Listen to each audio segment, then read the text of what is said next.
ओम श्री सद्गुरुवे नमः। ओम नमो भगवते वासुदेवाय। अथेकोन अध्याय, भक्ति का मर्म और काल की महिमा। देवहूति ने पूछा, प्रभो, प्रकृति पुरुष और महत्तत्वादि का जैसा लक्षण सांख्य शास्त्र में कहा गया है तथा जिसके द्वारा उनका वास्तविक स्वरूप अलग अलग जाना जाता है और भक्ति योग को ही जिसका प्रयोजन कहा गया है, वह आपने मुझे बताया। अब कृपा करके भक्ति योग का मार्ग मुझे विस्तार पूर्वक बताइए।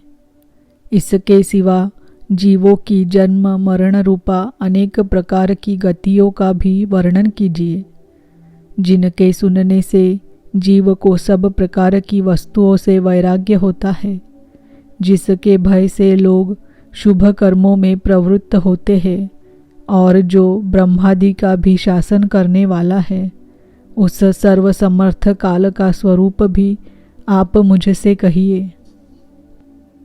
ज्ञान दृष्टि के लुप्त हो जाने के कारण देहादि मिथ्या वस्तुओं में जिन्हें आत्माभिमान हो गया है तथा बुद्धि के कर्मासक्त रहने के कारण अत्यंत श्रमिक होकर जो चिरकाल से अपार अंधकारमय संसार में सोए पड़े हैं, उन्हें जगाने के लिए आप योग प्रकाशक सूर्य ही प्रकट हुए हैं।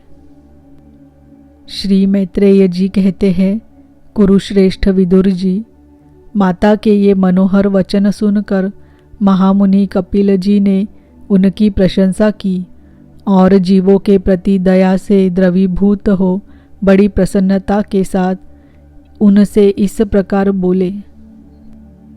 श्री भगवान ने कहा, माताजी, साधकों के भाव के अनुसार भक्ति योग का अनेक प्रकार से प्रकाश होता है, क्योंकि स्वभाव और गुणों के भेद से मनुष्यों के भाव में भी विभिन्नता आ जाती है।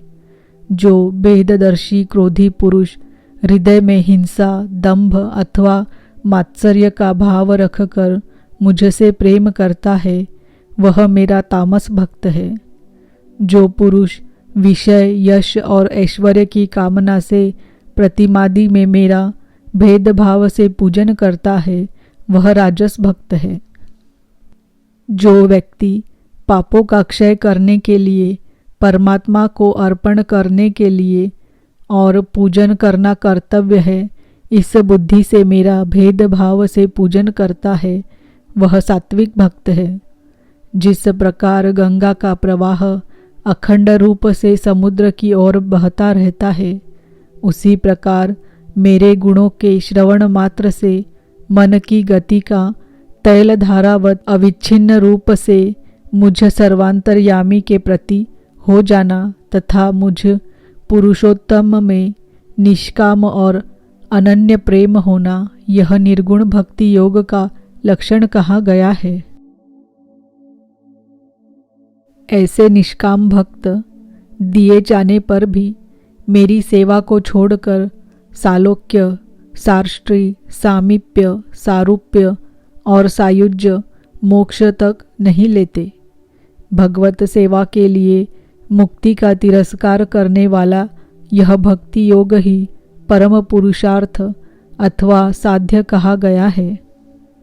इसके द्वारा पुरुष तीनों गुणों को लांघकर मेरे भाव को, मेरे प्रेम रूप अप्राकृत स्वरूप को प्राप्त हो जाता है।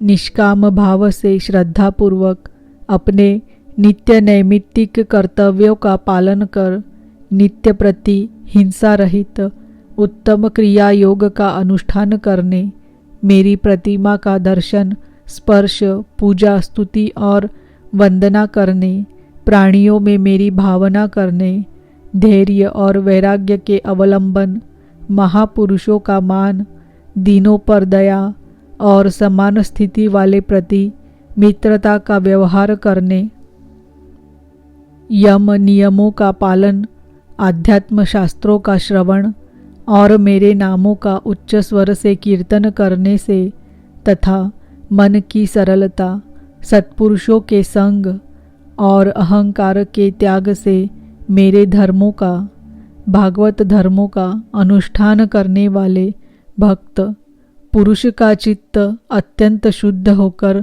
मेरे गुणों के श्रवण मात्र से अनायास ही मुझ में लग जाता है। जिस प्रकार वायु के द्वारा उड़कर जाने वाला गंध अपने आश्रय पुष्प से घ्राणेन्द्रिय तक पहुँच जाता है, उसी प्रकार भक्ति योग में तत्पर और राग द्वेषादि विकारों से शून्य चित्त परमात्मा को प्राप्त कर लेता है। मैं आत्मा रूप से सदा सभी जीवों में स्थित हूँ। इसीलिए जो लोग मुझ सर्वभूत स्थित परमात्मा का अनादर करके केवल प्रतिमा में ही मेरा पूजन करते हैं, उनकी वह पूजा स्वांग मात्र है। मैं सबका आत्मा परमेश्वर सभी भूतों में स्थित हूँ। ऐसी दशा में जो मोहवश मेरी उपेक्षा करके केवल प्रतिमा के पूजन में ही लगा रहता है, वह तो मानो भस्म में ही हवन करता है। जो भेददर्शी और अभिमानी पुरुष दूसरे जीवों के साथ वैर बांधता है और इस प्रकार उनके शरीरों में विद्यमान मुझ आत्मा से ही द्वेष करता है, उसके मन को कभी शांति नहीं मिल सकती। माताजी, जो दूसरे जीवों का अपमान करता है, वह बहुत सी घटिया बढ़िया सामग्रियों से अनेक प्रकार के विधि विधान के साथ मेरी मूर्ति का पूजन भी करे तो भी मैं उससे प्रसन्न नहीं हो सकता। मनुष्य अपने धर्म का अनुष्ठान करता हुआ तब तक मुझ ईश्वर की प्रतिमा आदि में पूजा करता रहे, जब तक उसे अपने हृदय में एवं संपूर्ण प्राणियों में स्थित परमात्मा का अनुभव न हो जाए। जो व्यक्ति आत्मा और परमात्मा के बीच में थोड़ा सा भी अंतर करता है, उस भेददर्शी को मैं मृत्यु रूप से महान भय उपस्थित करता हूँ। अतः संपूर्ण प्राणियों के भीतर घर बनाकर उन प्राणियों के ही रूप में स्थित मुझ परमात्मा का यथा योग्य दान मान मित्रता के व्यवहार तथा समदृष्टि के द्वारा पूजन करना चाहिए। माताजी, पाषाणादि अचेतनों की अपेक्षा वृक्षादि जीव श्रेष्ठ है। उनसे सांस लेने वाले प्राणी श्रेष्ठ है। उनमें भी मन वाले प्राणी उत्तम और उनसे इंद्रिय की वृत्तियों से युक्त प्राणी श्रेष्ठ है। सेंद्रिय प्राणियों में भी केवल स्पर्श का अनुभव करने वालों की अपेक्षा रस का ग्रहण कर सकने वाले मत्स्यादि उत्कृष्ट है तथा रसवेत्ताओं की अपेक्षा गंध का अनुभव करने वाले भ्रमरादि और गंध का ग्रहण करने वालों से भी शब्द का ग्रहण करने वाले सर्पादि श्रेष्ठ है। उनसे भी रूप का अनुभव करने वाले काकादि उत्तम है और उनकी अपेक्षा जिनके ऊपर नीचे दोनों ओर दांत होते हैं वे जीव श्रेष्ठ है। उनमें भी बिना पैर वालों से बहुत से चरणों वाले श्रेष्ठ है तथा बहुत चरणों वालों से 4 चरण वाले और 4 चरण वालों से भी 2 चरण वाले मनुष्य श्रेष्ठ है। मनुष्यों में भी 4 वर्ण श्रेष्ठ है। उनमें भी ब्राह्मण श्रेष्ठ है। ब्राह्मणों में वेद को जानने वाले उत्तम हैं और वेदज्ञों में भी वेद का तात्पर्य जानने वाले श्रेष्ठ है। तात्पर्य जानने वालों से संशय निवारण करने वाले, उनसे भी अपने वर्णाश्रमोचित धर्म का पालन करने वाले तथा उनसे भी आसक्ति का त्याग और अपने धर्म का निष्काम भाव से आचरण करने वाले श्रेष्ठ है।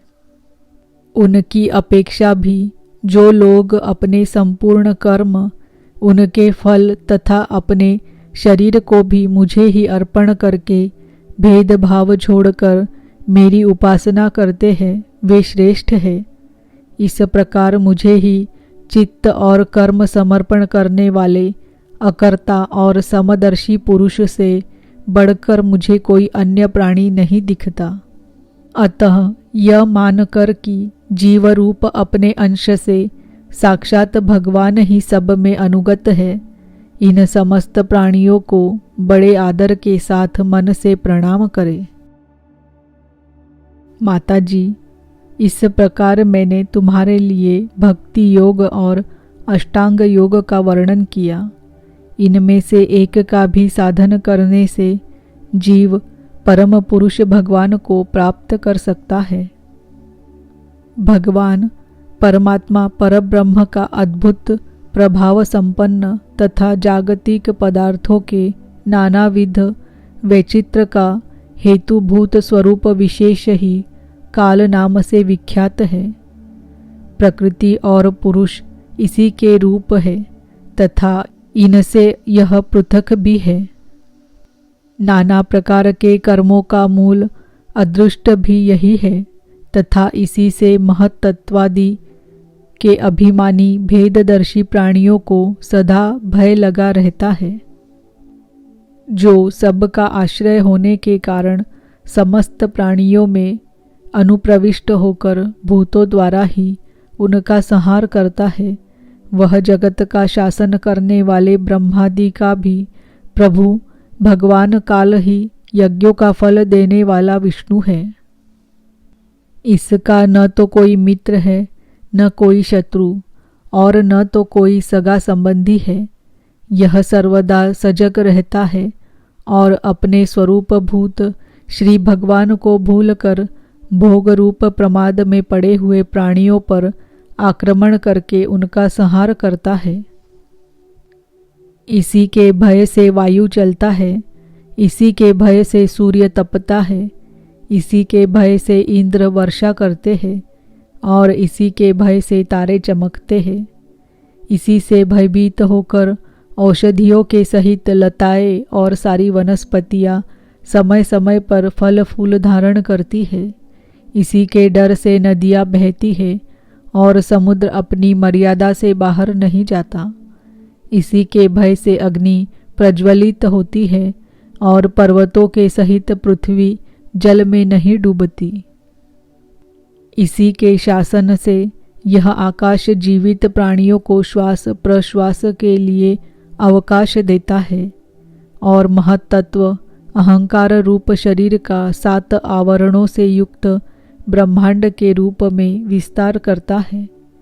इस काल के ही भय से सत्वादि गुणों के नियामक विष्णु आदि देवगण, जिनके अधीन यह सारा चराचर जगत है, अपने जगत रचना आदि कार्यों में युग क्रम से तत्पर रहते हैं।